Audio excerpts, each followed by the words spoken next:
Hello and welcome to the Fish House Nation podcast. Today, our guest is Joe Henry, Executive Director from Lake of the Woods Tourism. Joe, thanks for joining the show. Chris, thanks for having me. Appreciate it. Joe, there's a lot of new or returning anglers coming on board this season due in large part to COVID. Can you just give us kind of a quick overview of Lake of the Woods, a lay of the land, if you will, if people are kind of thinking about coming up there?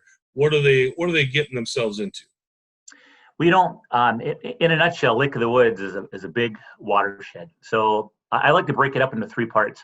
You have the Rainy River that feeds Lake of the Woods, and the Rainy River comes out of Rainy Lake.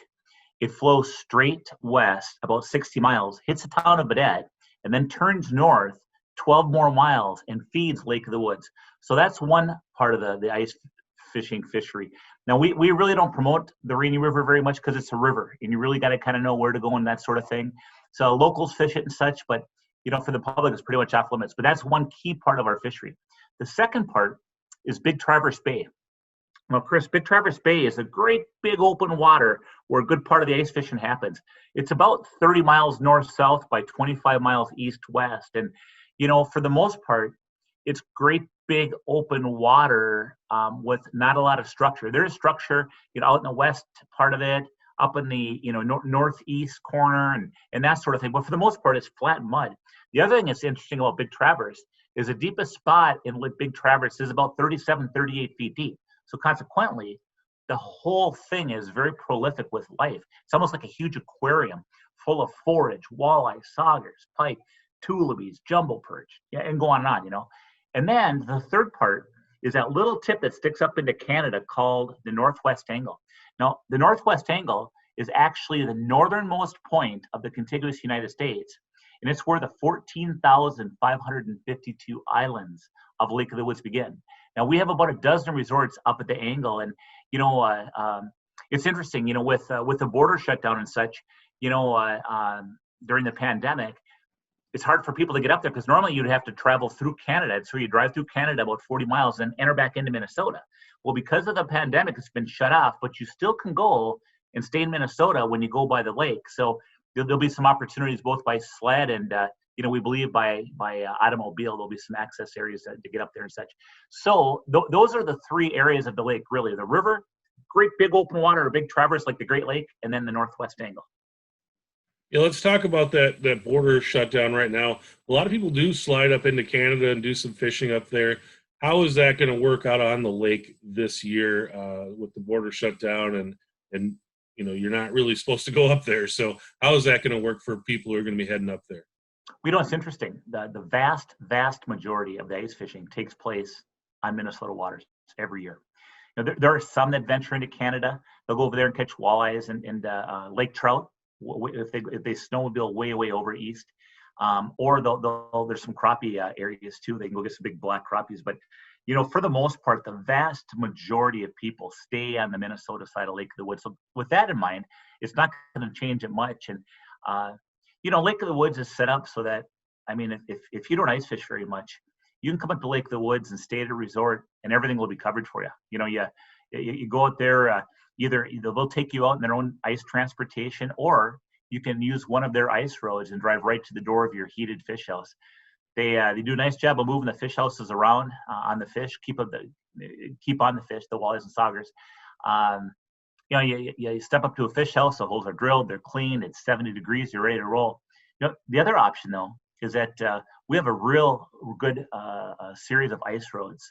So whether people want to pull up their wheelhouse or if they want to fish out of their collapsible, they can pay an ice road access to one of the resorts that offers an ice road and go out and just get her done on your own. And the big thing I always say about fishing on your own is make sure that you're communicating with that outfitter and make sure that you're not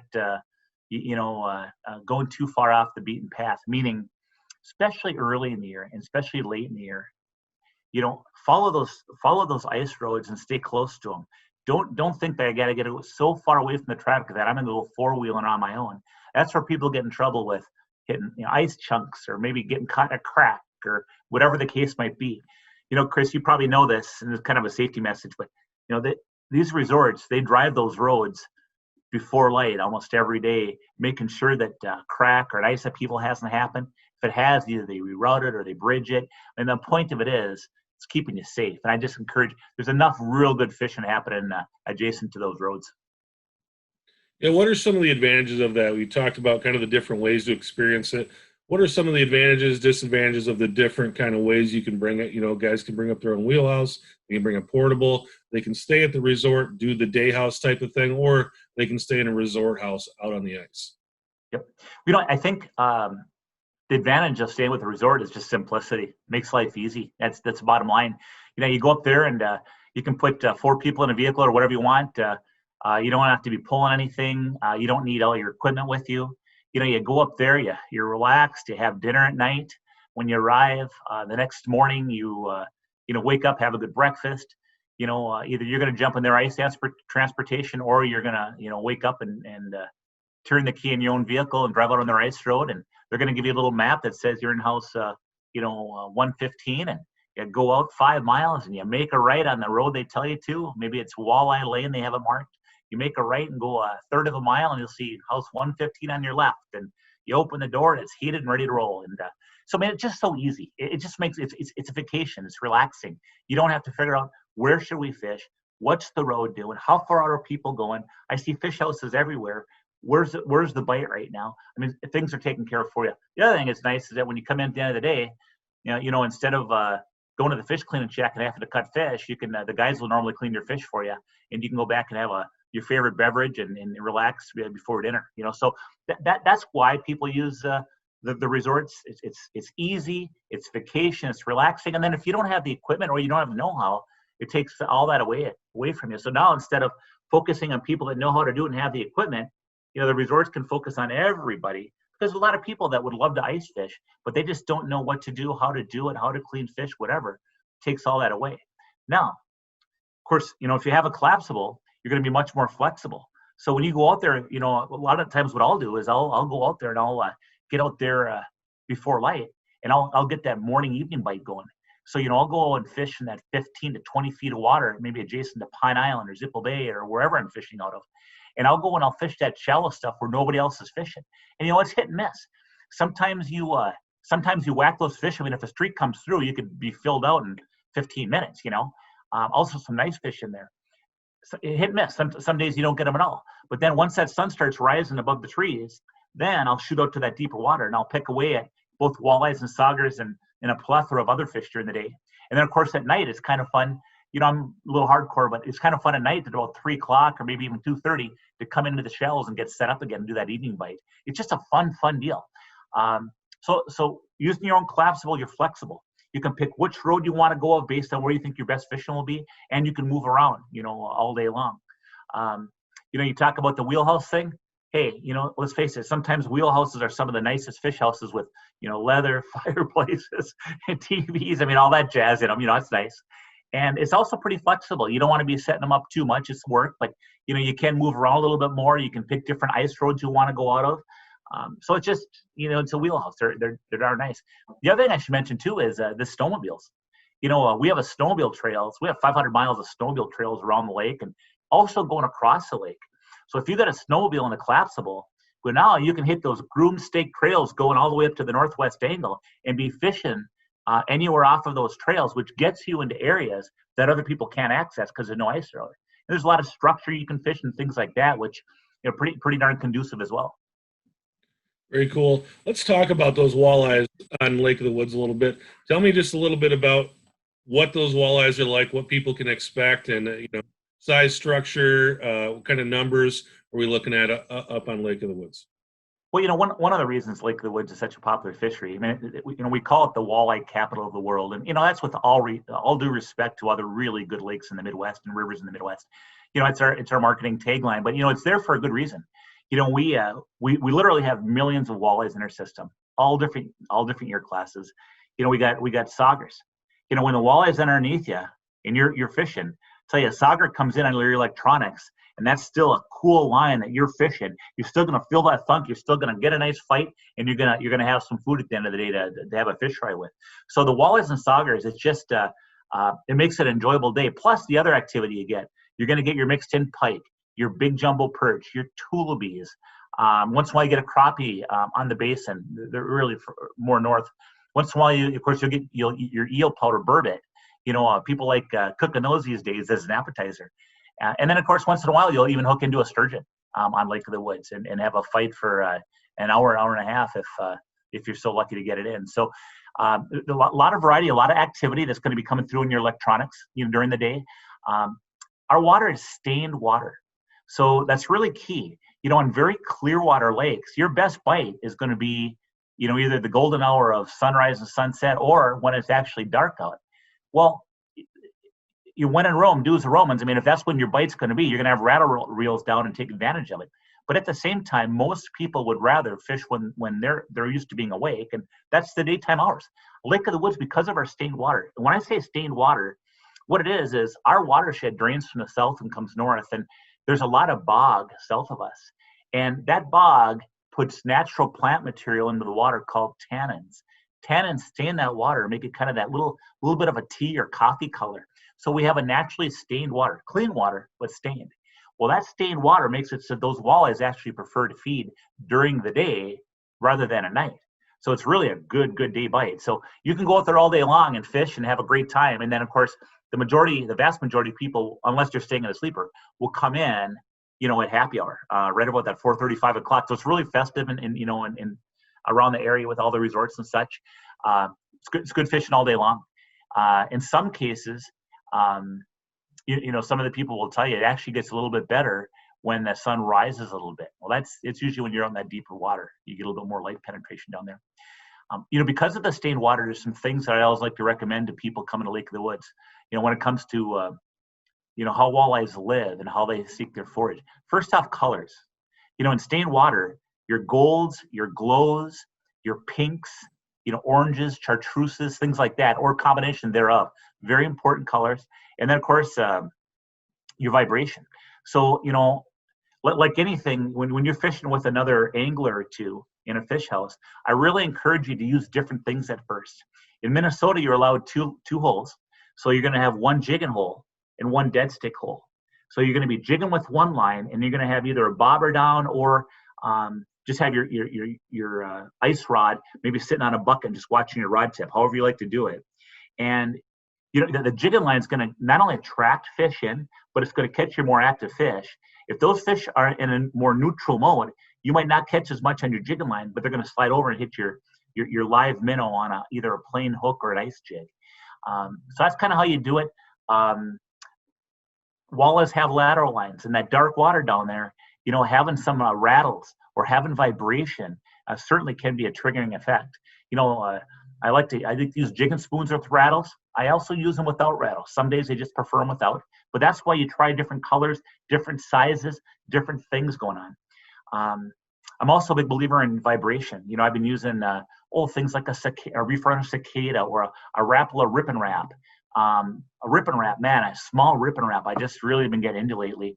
Put that baby on, and when you rip it, it not only has a vibration, but it's got rattles in it. And man, that thing will not only pull fish in from a longer area around under your house, which might hit a dead stick or somebody else's line, but it's amazing where even when fish are in a neutral mode, Chris, absolutely neutral mode, once in a while you'll get one to take a dead stick. All of a sudden you'll be ripping that rip and wrap and there's nothing on your electronics. And all of a sudden, bang, out of nowhere, there's a red line that's 2 feet off that comes in on a screaming. That fish is so freaking hot, it'd probably eat a hot dog. All you got to do is put your lure in front of it and just jiggle it once. It'll hammer it, I guarantee it. So I mean, all that stuff, it's like an adult video game watching your electronics. And I really, regardless of what brand of electronics you prefer, your electronics are so important. It tells you if there's fish down there. It tells you how the fish are reacting to what you're doing. It tells you if you should be changing color. It tells you what technique to do. The other thing I'm a big proponent of is being smart and adapting to those fish. When that walleye comes in, you only have a short period of time. So that short period of time, my normal jigging cadence would be, jig and let it sit in the strike zone. And that might be a jigging spoon with a minnow head on it, or maybe a little piece of minnow tail, for instance. That's kind of my go-to. Jig, let it sit in the strike zone. A lot of times they'll come and you'll watch it right on it, boom, they'll hit it and get them, But there's other times when they don't hit it. that's when you want to do different things, such as drop it in the mud and lift it off slow. Drop it in the mud and lift it off slow. Sometimes you want to jig it above them so it makes them come up to feed. Like in nature, they got to feed up on minnows. Sometimes you want to shake it as fast as you can and hold it in the strike zone. Shake as fast as you can and hold it in the strike zone. That'll turn them on. Sometimes you want to tease them up. I used to, when I tease fish up and make them chase, it's like thrill of chase. Just like human beings, we want what we can't have, right? So, Right. They're used to chasing minnows up and such. That's kind of their natural instinct.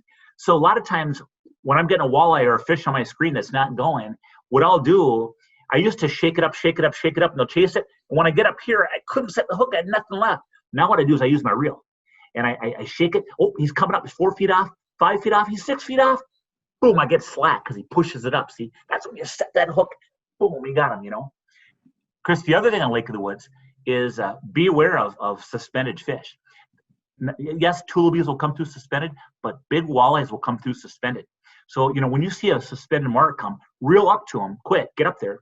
But what I like to do is, if I reel right up to them real fast, it's a nice, calm environment. All of a sudden, screaming up to them. They shoot, they get out of there.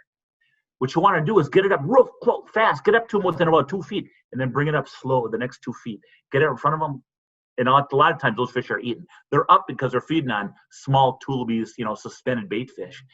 So that can be a really good technique. Kind of going on and on about stained water and Lake of the Woods fishing, but that's how it is, Yeah, that was really good stuff, and it was fun to see you really excited about what you're doing. It sounds like you're fired up and ready to get out on the ice. Oh, I'm ready to get in that hard water. I'm sure you are too. But I mean, and ice fishing is so cool. I tell people, people that don't fish very much, oh my gosh, ice fishing, you must be hardcore to be able to sit in that cold. Who sits in the cold anymore? With the technology we have, I mean, you don't sit in the cold. Ice fishing is almost warmer than it is in open water, quite frankly, because you don't have to deal with the elements. It's fun. It's not only fun, and Lake of the Woods, you're going to catch fish. Just how many, how big. But and that's one of the reasons it's such a popular destination. The interesting thing that is, though, is that for some it's all about the fishing. For some it's about big fish. For some it's about having fish fries. But for others, it's a little bit of fishing, but it's a lot more social. And that's where it's really kind of cool is that so many people, with the wheelhouse movement now, you see a lot more families in ice fishing, don't you? Mm-hmm. Families, and I mean, it's nice to be able to do some fishing in your socks. I mean, that's the part I like. Isn't that great? Waking up and first thing you do in the morning is start jigging. That's right. Yeah. Well, there's a lot of shoreline on that U.S. portion of the lake and a lot of options for access, Joe. What are some of the more popular access points on the lake for ice fishing? Yeah, for sure. So, as far as some of the public roads go, Adrian's Road out of the South Shore is probably the largest, and that goes out of that at the mouth of the Rainy River. There's an area called 4 Mile Bay. So where the river flows through, we stay away from that current, and then 4 Mile Bay kind of extends out the river to the west. Well, some of the ice roads will cross 4 Mile Bay. So you got Adrian's Road that goes out of 4 Mile Bay in the south end there. And then you also have, try not to miss any, Wigwam has a road that's adjacent. Board of View has a road that goes across 4 Mile Bay. Then you head over to the west a little bit, and you have, Bugsy's on Bostic. You have, Cyrus. You have Morse Point has a real nice ice road right on the main lake. You have the Zippo Bay Resort has a big ice road going out of there. Then you slide over a little further, and you got Dale's on Lake of the Woods, Dale and Connie Peterson. It's that's just to the east of Arneson's Rocky Point. So those are all the public ice roads up there, and on that South Shore. So it's a lot of choices. It's the bottom line. A lot of choices. Where should I go? Where's the best bite? And of course, you get on the internet and start searching, and it's hard because you got a couple people that stubbed it over here, and you got a couple people that did really well, and it almost seems like they're fishing the same depth. So what do you do? There's varying reports everywhere you go. Sometimes you just got to say, what we're going to do? Here's going to be our game plan based on everything we've read. Let's just go fishing, see what happens. It's the 20th of November today. How is the ice on the lake today, Joe? Yeah, well, we got some milder temps this week. I say milder, kind of around that freezing mark. But we have some thin ice on the Rainy River right now. We have thin ice in our back bays. 4 Mile Bay is iced over. Bostic Creek has been iced over. Zippo Bay is iced over. So our bays and such have ice. Big Traverse, the big open water, is still open. you get some ice that is formed and blown against shore, and the waves are going through it and stuff, but it's pretty much wide open. And then, up at the northwest angle right now, it's the great big areas are still open. The areas that are smaller are ice covered. And then, of course, areas between islands, we have a little current in Lake of the Woods. And when you get, to an area where it's a neck down between a couple of islands, a little more current through there. Those are usually stay open a little bit longer as well. So kind of a mixture right now. We're really kind of on track, for this time of the year. What I can tell you is, people always ask me, Chris, when do you start ice fishing on Lake of the Woods? And, Mother Nature always dictates, bottom line. And it's always safety first. It's our put a plug in for our ice guides and our resorts, man. They're out there. I mean, I wouldn't doubt if some of them are out there now, which do not recommend anybody be on the ice right now. The point of it is that some of those folks are going to be out there real soon in that thinner ice, taking safety precautions. They know what they're doing. They know where to go. And they're going to be working to stake a trail. And they start staking that trail, and they find the good ice. They know where the springs are to stay away from, where current is. They know where weed beds are. They know where all the bad stuff is usually. They kind of even know where most of the cracks form every year. And they also have the equipment to get over that stuff. So they're going to be forming out real good roads and such. But this December 10th for day houses is about the norm, about the average when we start getting those smaller houses out. Again, those aren't sleeper houses. Those are the day houses. Before that, we have a couple of resorts that do some spearing for pike in the back bays. They'll be getting out earlier than that, obviously. And then, the sleeper houses, they normally start letting SUVs and smaller pickups out right around Christmas, and then right around New Year's for the bigger stuff. So Mother Nature dictates. Sometimes it's earlier, sometimes a little later, but that's kind of some norms. Cool. When does that season kind of wrap up typically? I know it really depends on a lot of different factors, but if you're going to put something on the calendar, when would be the last time you'd be like, all right, this time we're for sure going to have ice? Well, I tell you, being that we're in Minnesota, but we're border water with Canada, so we have an extended season. So we're allowed to keep our fish houses overnight on the ice through the month of March. So that gives you a whole extra month of ice fishing. Normally, we can fish through the month of March, typically.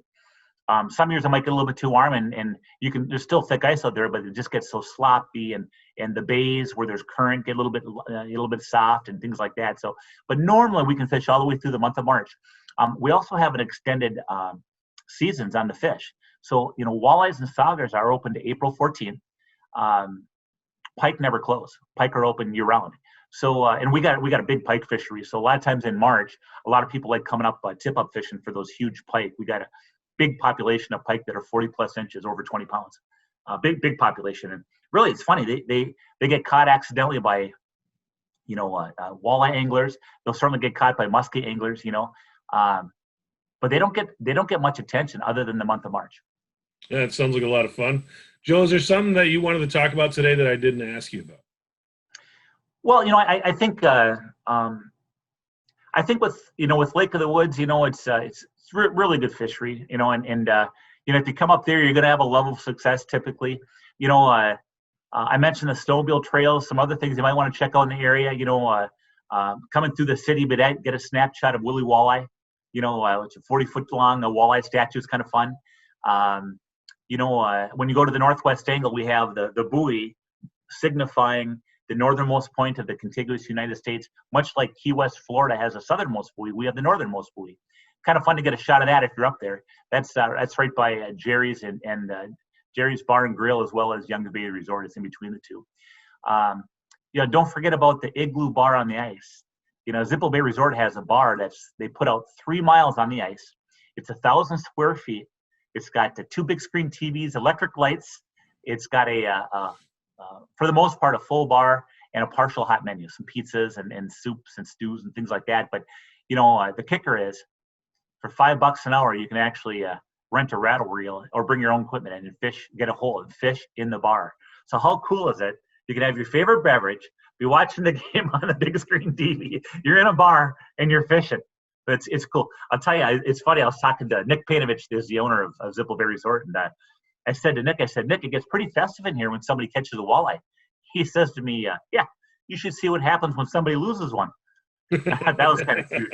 The other thing that's kind of cute there is they have porta potties they look like little igloos. They're kind of foamed, and they got the bricks they painted on them, and they got men's and women's, and they're heated. I said, Nick, how in the heck did you get heated porta potties? Well, how did that ever happen? He goes, well, I'll tell you what happened. He says, some of the gals are giving me a hard time because that toilet seat was so cold. So I started heating the ladies. Well, then all the guys started using it. So now I have to heat them both.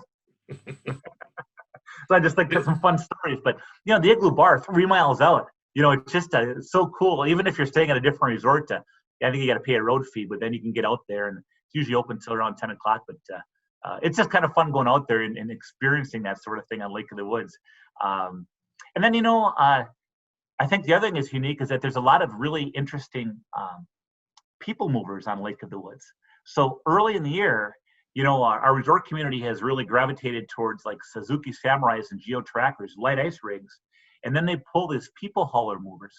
Well, people hauler mover is a light, almost like a enclosed snowmobile trailer, but it's much more fancy than that. It's got special suspension. It's got a heater in it, so you're riding in heated comfort out there. And it's just the way they've adapted is really kind of cool.